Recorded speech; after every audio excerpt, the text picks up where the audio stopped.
लाडकी बहीण योजनेतनं लाखो महिला अपात्र ठरलेल्या आहेत आणि त्यातच अर्थसंकल्पात या योजनेसाठी केलेली तरतूद पाहता अपात्र होणाऱ्या महिलांची संख्या वाढण्याची शक्यता आहे। असं असलं तरी महायुतीनं निवडणुकीत लाडक्या बहिणींना 2100 रुपये देऊ असं आश्वासन दिलं होतं, मात्र त्याबाबत अर्थसंकल्पात काहीच उल्लेख केलेला नाही। त्यामुळे लाडक्या बहिणींना 2100 रुपये मिळणारच नाहीत का असा सवाल आता विचारला जातोय।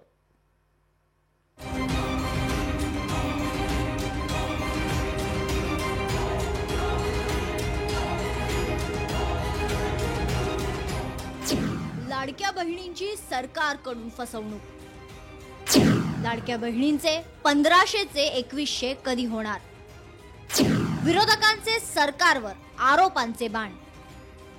विधानसभा निवडणुकीच्या आधी महायुती सरकारने लाडकी बहीण योजना सुरू केली होती।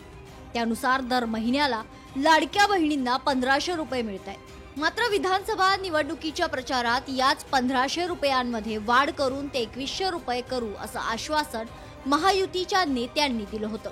मात्र राज्याच्या अर्थसंकल्पात त्याबाबत कोणतीही तरतूद केली नसल्याचं समोर आलंय।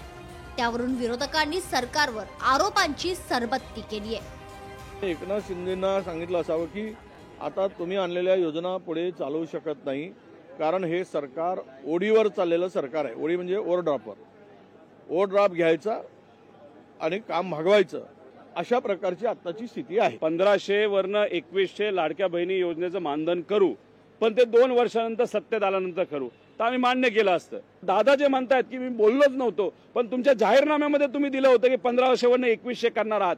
आमचं मत एवढंच आहे की इलेक्शनच्या काळामध्ये फार घसा कोरडा होऊस तर तुम्ही म्हणत होता की आम्ही 2100 करू। जे काय तुम्ही करता फक्त इलेक्शनच्या आधी जुमला करता। लाडक्या बहिणींना प्रत्येक महिन्याला मिळणाऱ्या 1500 रुपयांच्या निधीत वाढ करून 2100 रुपये कधी होणार, याबाबत मुख्यमंत्री देवेंद्र फडणवीस यांनी महत्त्वाचं वक्तव्य केलंय। त्याचा नीट बॅलन्स तयार करून आणि आता काही संसाधनं देखील आपण वाढवण्याचा प्रयत्न केला, ते करून आपण आम्ही बजेटमध्ये दिलेली आश्वासनं आम्ही नक्की पूर्ण करू। एप्रिल महिन्यात 1500 मिळतील। ज्यावेळी आम्ही सुरू करू, घोषित करू, तुम्हाला आम्ही कसं लपून थोडी घोषित करणार आहोत, आम्ही घोषित करू की पुढच्या महिन्यापासून 2100 त्या महिन्यापासून देऊ। एकीकडे गेल्या काही महिन्यात 9 लाखांहून अधिक लाडक्या बहिणी योजनेतून अपात्र झाल्यात, त्याची पडताळणी अजूनही सुरू आहे। त्यामुळे आपण या योजनेतून अपात्र तर होणार नाही ना, अशी धास्ती लाडक्या बहिणींना लागून राहिली आहे। तर दुसरीकडे अर्थसंकल्पात 1500 रुपयांचे 2100 रुपये करण्याबाबत कसलाही उल्लेख नसल्यामुळे लाडक्या बहिणींना 2100 रुपये मिळणार की नाही असा सवाल आता विचारला जातोय।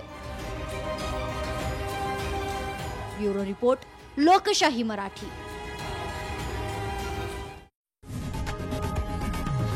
लोकशाही मराठी ऐका, पहा, जागरूक रहा।